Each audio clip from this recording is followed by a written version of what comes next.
The problem with trickle-down economics is that it overstates the importance of wealthy people to an economy. Economies aren't just businesses being sold, they're products that sell millions of times a day. The biggest problem with trickle-down economics is that wealthy people don't spend like regular working or middle-class people. Wealthy people spend to make more money. So when you give them a tax break, they just buy more shares. They just put more money into their savings. When you and me, middle class, working class people, get a raise, we spend it on ourselves. We spend it on the people in our lives. We spend it on moments. We spend it on our lifestyle. Economies aren't just about buying stocks and businesses. They're also about small everyday transactions that help you live your life. McDonald's serves 2.5 billion burgers every single year.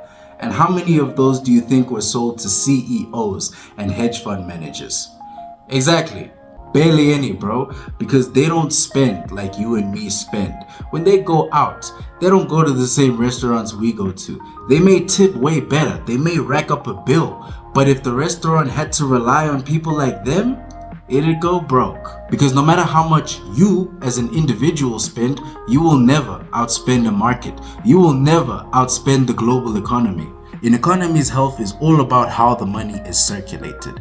The problem isn't that they have a lot of money. The problem is that the money isn't doing anything. It's just sitting there in the market. Unrealized gains cannot be taxed. So there's all this money that exists, but it's untaxable. So now when it comes to public services and national debt, the money is there. It's 100%. It's right there. You can see it. You can see the transaction dates. You can see when it was spent. You can see where it's at. But until those shares sell, you cannot tax them.